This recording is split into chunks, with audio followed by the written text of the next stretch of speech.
New year, new video. Welcome back to my channel. This supposed new video is actually mostly from last year, but due to a lot of unforeseen events, you're getting it now. Better late than never, right? Right. Anyway, today we're gonna customize Logan.Dolls Pim. Just like Claudia, Pim was given to me by Logan, and when he later offered his own body for pre-order, I bought it as well. But I had different plans for Pim. But let's have a look at it, shall we? I chose the elf version of Pim because I have a thing for elf ears. And guys, look at these ears. Aren't they cute? I also really like the subtle smiles she has.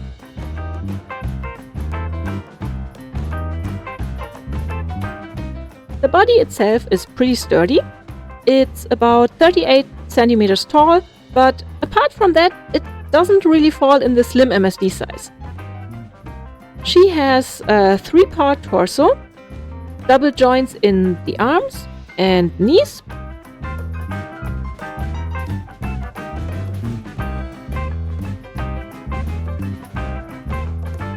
it moves a bit stiffly because of the notches.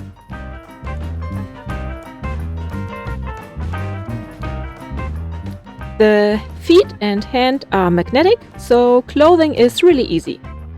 Though I personally don't like magnet feet, and Logan later offered hooked feet as well. She can pull her knees to the body by unhinging the thigh joint.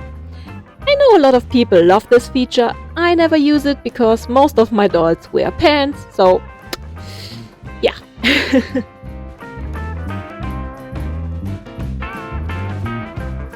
I also got the wing face because it is just adorable. And the body came with an extra pair of hands. Oh, and heel feet. Not depicted here.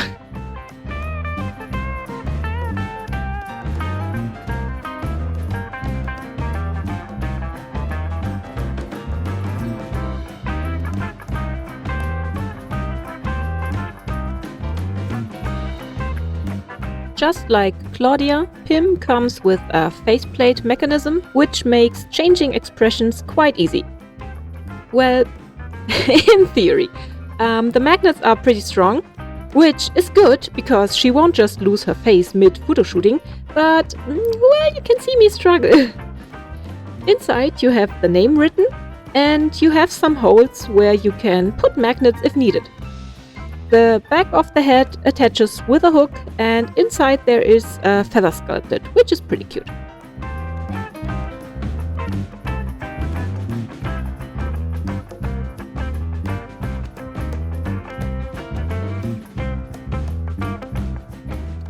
Let's start the customizing process with wig making.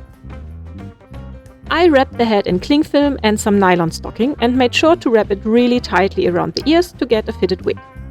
I'm working with a method by Emilia Couture, which I will link in the description.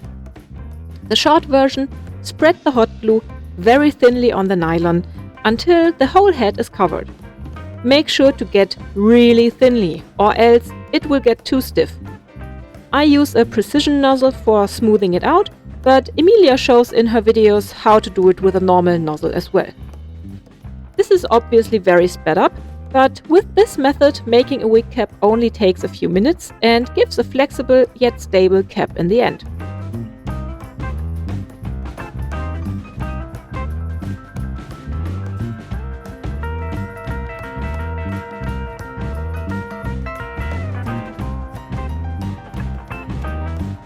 I sketched in the hairline and will now just glue the hair directly to the cap, smoothing the glue with the nozzle again. To make it all flat and lie down thinly. You can of course also make wefts and then glue them onto the wig cap, but I prefer this method because it is a lot faster and I'm impatient.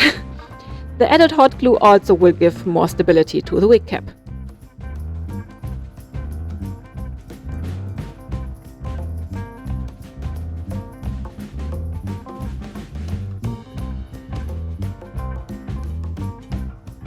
Rinse and repeat about 100 times and you have a mostly finished wig. I say mostly because, of course, I ran out of fiber right at the parting line.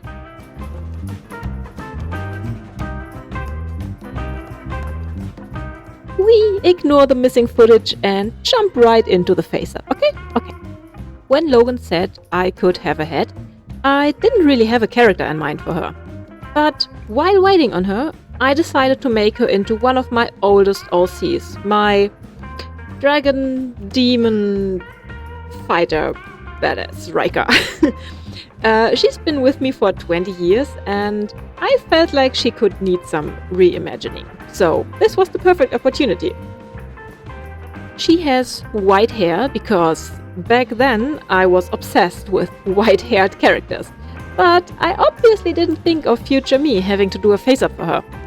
White eyebrows and lashes are always a struggle because you want them to be seen, but you also want them to be white. So anyway, I'm giving her black eyeliner because she now wears makeup. There you go. But dear Lord, past me, get a bigger brush, please.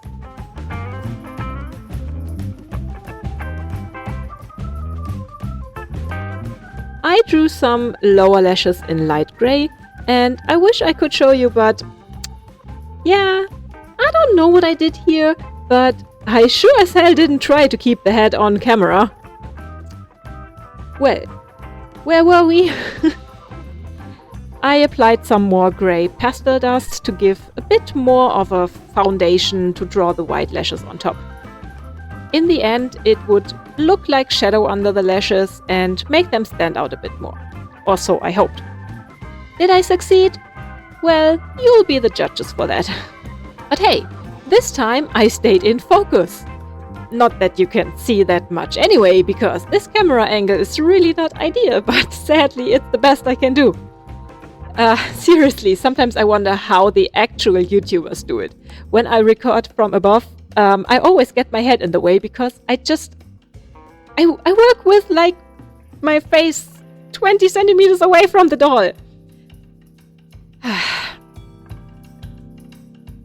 Rika has this prominent scar over her eye, which I'm sketching in at this point.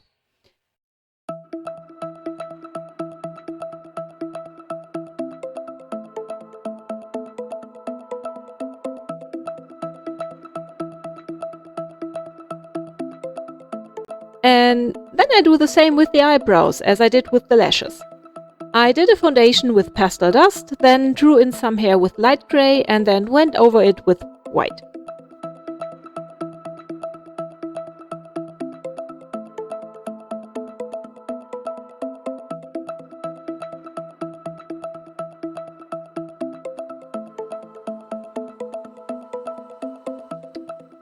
Again, it's not like you can see a lot. Too far away and the color is too faint.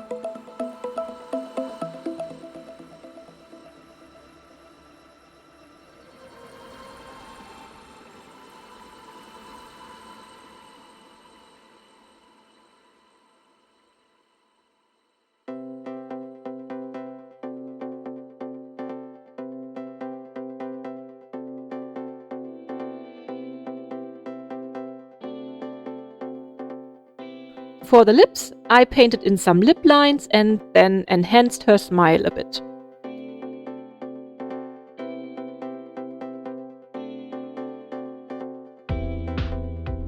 Then I worked again on the scar. I gave it a rough outline with a darker brown pencil and then went over it again with some reddish pastels to soften the look.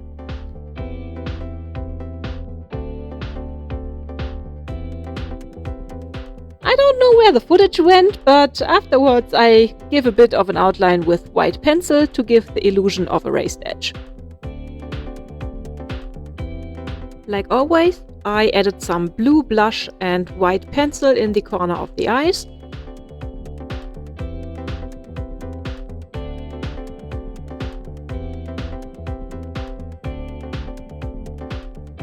And then blushed the lips.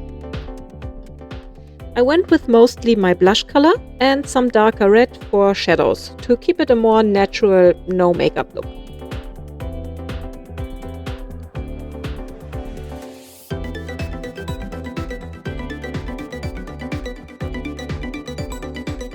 I added some white lines on the lips, and you can see a quick and easy method to keep your pencils pointy without sharpening them too much.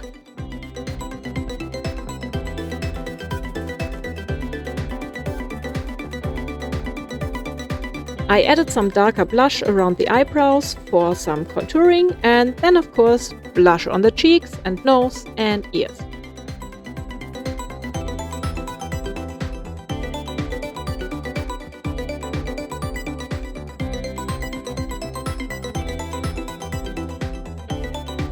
Which is especially nice with these big elf ears like she has.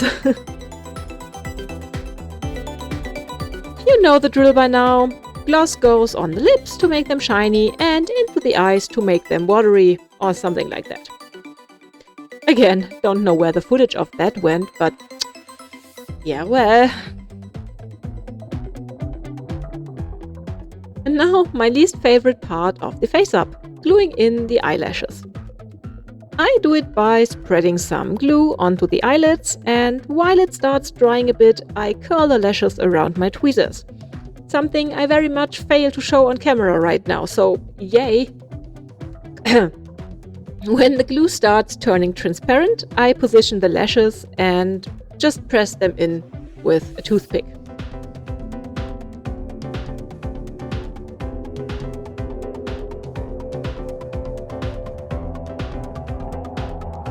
And now, the best part of this, the outfit. Why is it the best part? Because I didn't have to sew it. It was made by Safa BJD Tailoring on Instagram, referencing a drawing I commissioned from Mani some time ago. And she did a hell of an awesome job. I love all the details, love the fabric choices, love the whole outfit. I struggled a bit with getting it onto her, as this Lutz modeled elf body is a bit more chunky than the bodies she usually works on, but I got it onto her eventually.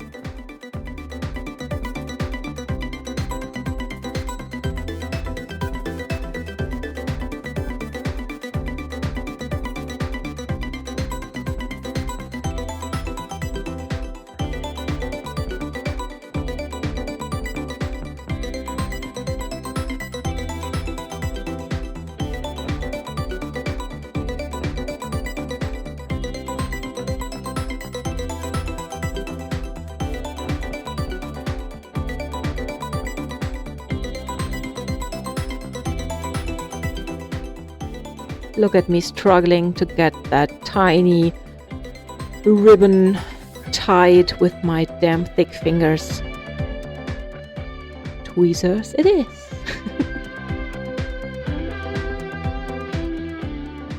And then I realized I had to take off her hands because it wouldn't fit over her hands. And then it got stuck. Seriously, I have no idea how people take these pretty dress-up videos of their dolls. I struggled so much to even take these videos here. And they're really not aesthetically pleasing. Not at all.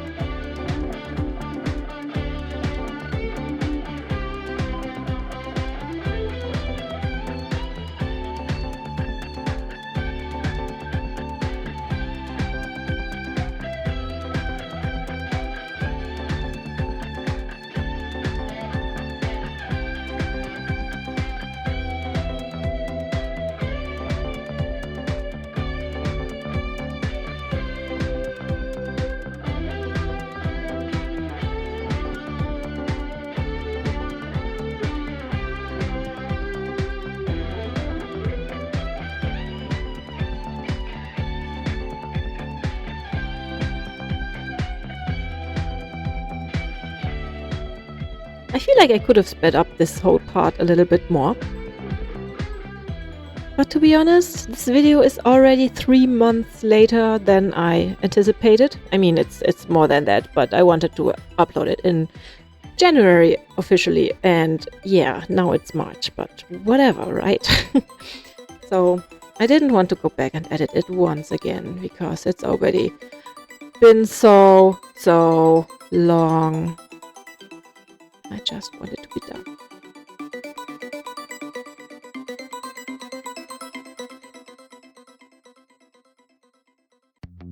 I also still haven't figured out how to make her wings, mostly because all the methods I tried either turned ugly or too heavy, and I haven't found a nice and subtle way of attaching them to her.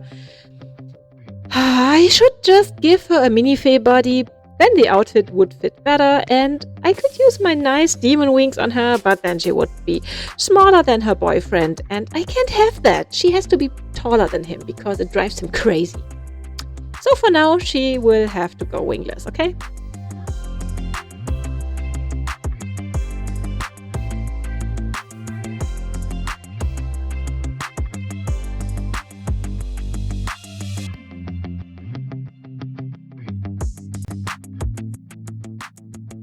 But with this glorious dress-up video ending, let's have some photos, okay? Okay. This video took way too long to make, but everything about this doll took long to be made, so I guess it fits the theme. All in all, I'm super happy with how she turned out. I'm glad to finally have one of my original characters in doll form. Well, two with her boyfriend. And I'm so happy with her new look. I hope I can give you some more videos this year. Maybe I will manage to finish something for Mermaid again. Maybe I will actually go back to the roots and give some more drawing videos. We will see. But for now, thanks for watching and see you in the next one maybe. Bye! And now my least favorite part of the face up, gluing in the eyebrows. No.